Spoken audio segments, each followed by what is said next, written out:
I like to kind of teach that true history, or just at least understand that, but also like have my own way of celebrating the harvest, giving thanks, and coming together with family to share food and laughs and medicine. So Young and Indigenous Podcast is an outlet for people to know about Indigenous knowledge, storytelling, and history. Through our youthful journeys as Indigenous people, young people and elders share their experiences with us. Without them, we wouldn't be able to do this. About to tell some red stories. Stay tuned. Yay, podcast!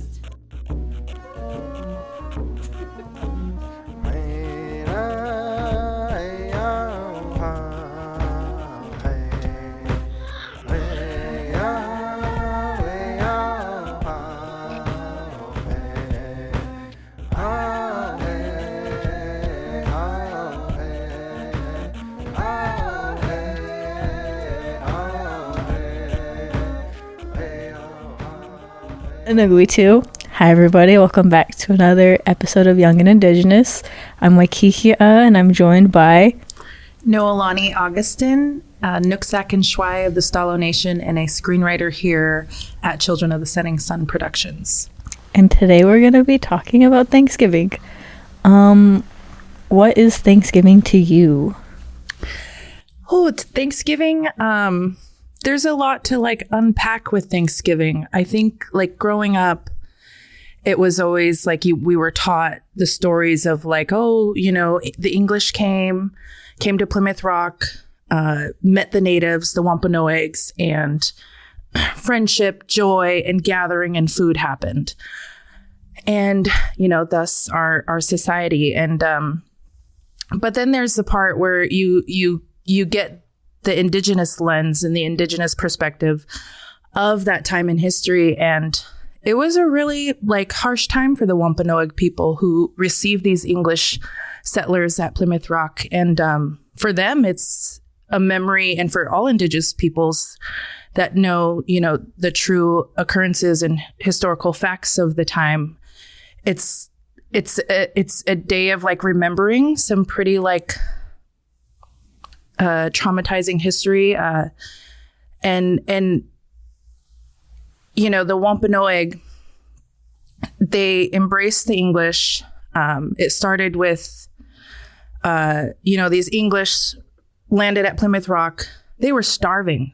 They didn't have anything. They were dying off. It isn't as glamorous as it sounds. Like, oh, they went and provided the meal for the whole feast. They didn't know what to eat, and it was the chief of the Wampanoag, Massasoit, he responding to like a couple of shots that went off just because the English were, you know, having like a camp party or, you know, just whatever, making some noise. He kind of went to look about with 90 men, just prepared. You hear shots fired. Wars had already proceeded between like French and English and Native peoples already by then. So they knew what shots were.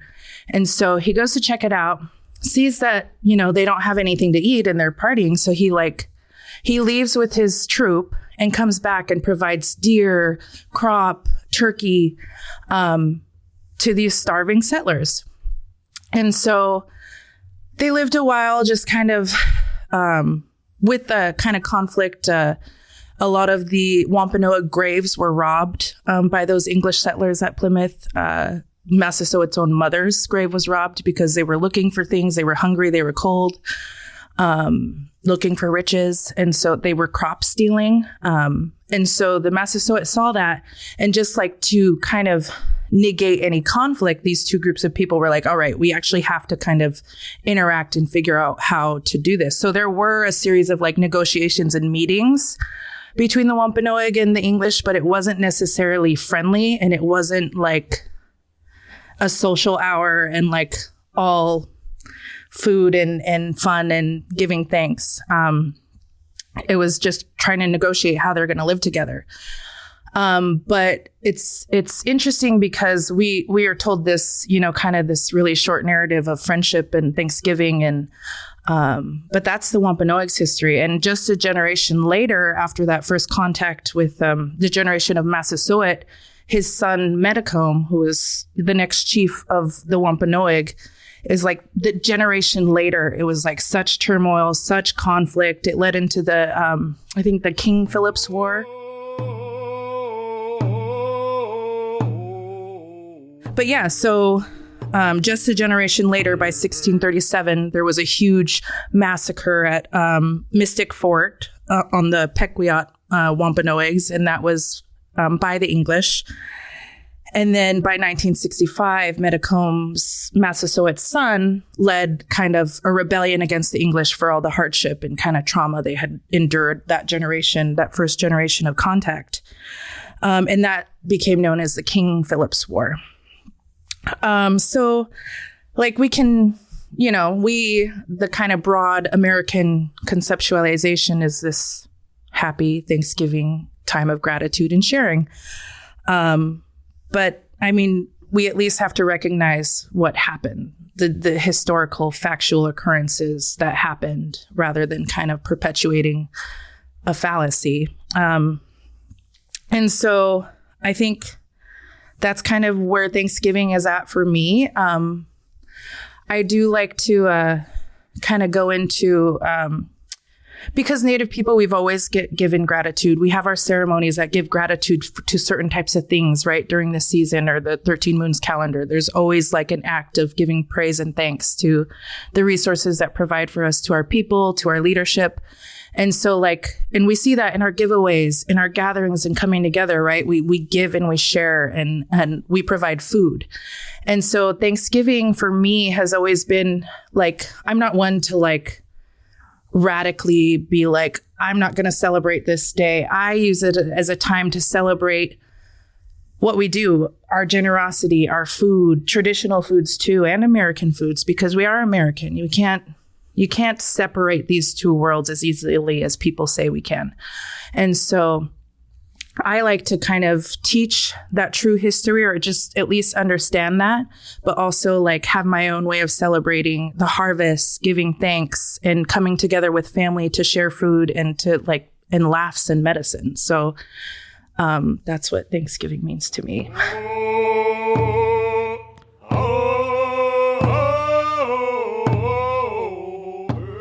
How do you celebrate Thanksgiving now? So today, I like to recognize the true history, share that with my family members. My son, I'm a mom of a toddler, so he'll definitely learn that history. But I still come together with my family. We share food, we share laughs, we share medicine, we share stories. It's like healing in itself to give us a day to come together. But I think the harm is in when America tries to perpetuate this false story. So I think to get to the root of it is understanding the history of that time, and not using it as a day to not celebrate, but to write the legacy of it. You know what I mean? And so we still gather. My family, we gather. We have food. We bring traditional foods and American foods to our homes. We'll go to, one gathering at my husband's families, and then one gathering at my own. And the elders and the young ones come together, and everyone in between. And so, yeah, that's how we celebrate.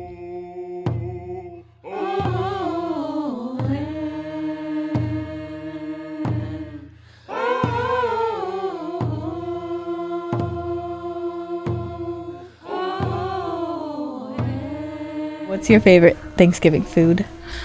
So Thanksgiving, American Thanksgiving, I love a bite of turkey with some mashed potatoes and gravy on it, but you gotta have a little cranberry in there, all in one bite. But I love the day after Thanksgiving stuff, that the soups, the sandwiches. You know those turkey Thanksgiving sandwiches where they put stuffing and sweet potatoes and turkey and sprouts. It's the best. But traditionally, you always see salmon at a lot of coastal Thanksgivings. Squashes. I love a butternut squash, which is traditional food. So if you think of the traditional Thanksgiving menu, yeah, Massasoit provided turkeys. That's true. That's fact in historical record. And they did have pumpkin because pumpkin and squash were traditional, and berries. So cranberries, the pumpkin, and the turkey, yes, like that happened. That's part of what they ate during that time when they were negotiating together. But yeah, so I think for my traditionally, I love some sweet potatoes, yams, squash, butternut squash, and salmon. If there's a crab opening, you'll see crab at a coastal Thanksgiving. So yeah, I can get down on some homemade pie. My mom always makes homemade pie. Yes. Oh yes. Oh, that's my Auntie Linda's thing. Love you, Auntie Linda. She is the pie maker. Oh, and she'll just scratch everything. Goes and has all the kids go get the berries, blackberries, and she like will preserve them, for the winter time, and just like dish out pies. There's always that one auntie or grandma or mom that's the pie doer.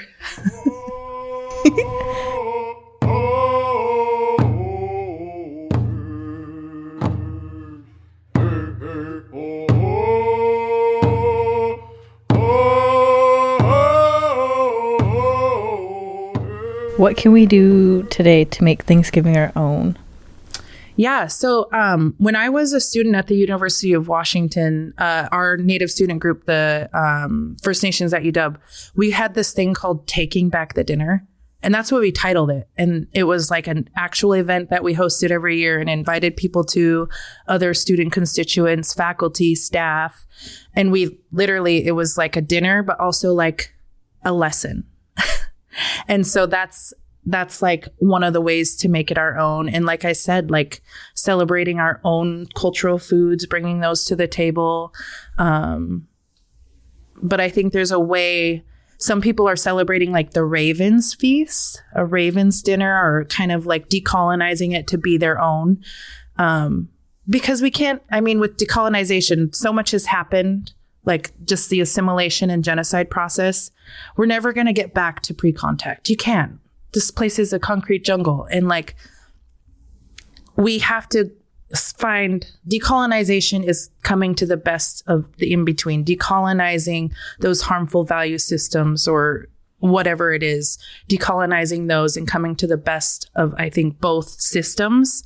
And a lot of that will I think remedying a lot of that will be calling on Indigenous teachings and ways of knowing and whatnot. So.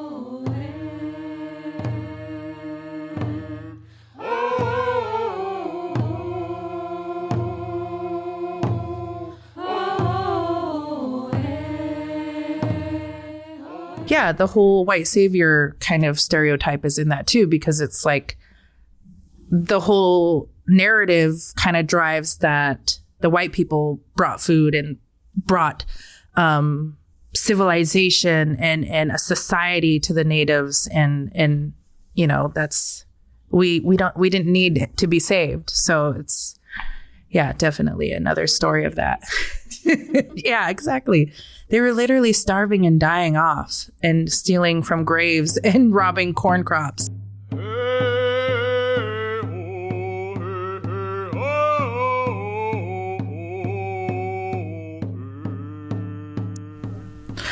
But yeah, I think what's important for like our generation now is to transform minds around this day and give true understanding, give facts so that people can have a true understanding. And we can do that through a podcast. We can do that through our films. But like you said, just being a mother and like teaching your child in the home is one of the most valuable ways to I think instill a lesson.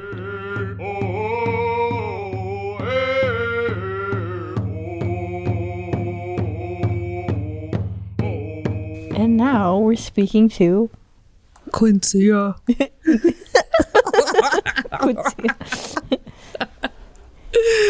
What is Thanksgiving to Isabella? Thanksgiving to me, well, what I think about it growing up is just my family getting together and just, getting to a bite to eat with like turkey. And well, Thanksgiving we went to like my grandma's like every Thanksgiving for as long as I could remember. We always celebrated it with her, so I was always so grateful that I got to go and like hang out with my grandma and my grandpa, and then like my mom and my siblings. And my grandma was just a really good cook growing up, and so she would always cook this big dinner for us, and we always had this like tradition of like going to the movies after. My grandpa would give us money and we'd get to go to the movies. But I think Thanksgiving to me is just kind of like being thankful for the things that we get to celebrate, and having our family around, and being able just to spend time together. And but lately, I think these last few years, I think it's been pretty tough because I haven't got to celebrate like with my family and stuff. It's just like been me and my new little family, but not being able to not celebrate with your family like you used to. It kind of gets like sad, I'd sort of say. And I think also like growing up, they didn't like really teach us what Thanksgiving really was until like I got out of high school and went into college, and didn't really realize what this holiday was celebrated for. And it was just like, it was really heart-wrenching once you found out like what they did really celebrate it for.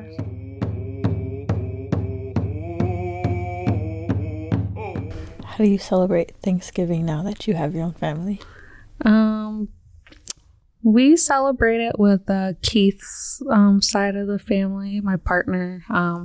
We just go over and have dinner, but I would really like to like start celebrating it in like a big family size. It was weird. I was just thinking about it when we're interviewing Noelani, and I was just kind of like thinking like, wow, I'd really like to be able to get both of our families together and have a big Thanksgiving dinner together, and like have turkey and like the ham and the, just doing all the like, what is it?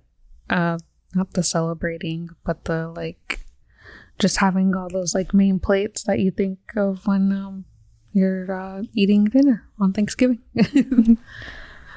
What are you thankful for? I am really thankful for my kids. They are really like the light of my life, and I'm really thankful for Daryl Hilaire. He's really been impactful in my life, and CSSP team, and also like the Yay team. I don't know, just everybody that has an impact within my life right now. I'm really thankful for. They really watch over me and mentor me, and I'm always learning new things from you guys, and it just like, it really makes me grow as a person, and makes me like want to be more impactful with the role that I know that I have to be playing, not playing it, but knowing what role that I have to take on, and recognizing those roles, and just really like being aware of that, and knowing that I'm really thankful with the people that I have around me. And I'm always like, it just makes me happy every day. And I don't think I really express that a lot. So I'm really glad to be where I am, and like to be able to see the things that we're going to be able to do for our community, and people like people in your community. I see a lot of people like our Yay posts, and I think that's really cool that they see you doing the things that you're doing, and it's gonna be great, and I can't wait to see where it goes. So I'm really thankful for that.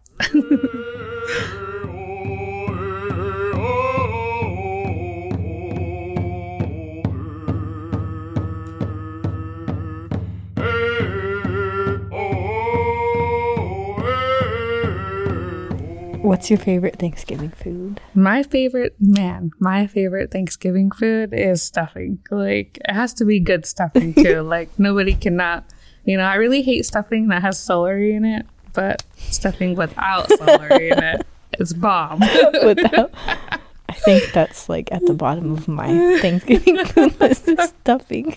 I don't know why. For as long as I remember, I was like, I just really want to eat a whole plate of stuffing. And I like all the odd things because I really like the cranberry. I really like cranberries too. Like it can't be like the sauce kind. It has to be the one that like is in the can. Well, I'm pretty sure they're all in the can, but like you cut it and it's just like, I don't know. It's something good about it. I think my favorite is, it's kind of basic. I have a lot of different categories. For food wise, I like mashed potatoes and gravy. Homemade gravy though. Yes. My dad makes the best homemade gravy. Like I will get like 3 plates of just mashed potatoes and gravy. I agree. And then like for dessert wise, I would have to say my mom's homemade blueberry pie. And then I don't know where we were one year, but there was like some homemade buns. Ooh. And there was like coconut condensed milk or whatever poured over it, and it was baked, and it was just like the best sweet buns I've ever had in my life. I love that.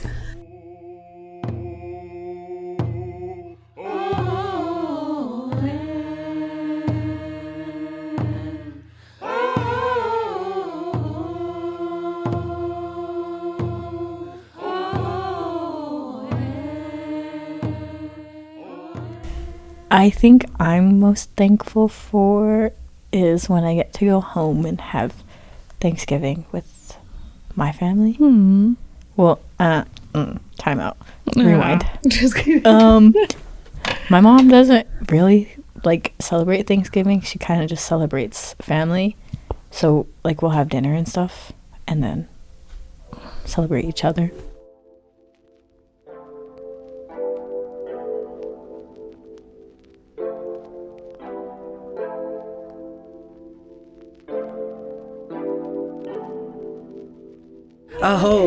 Oh, young warrior.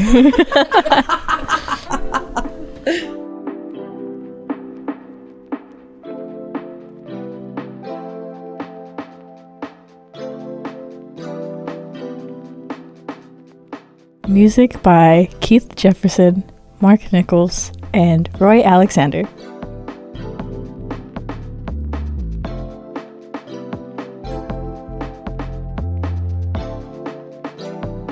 Thank you to our funders, the Whatcom Community Foundation and the Discurin Foundation.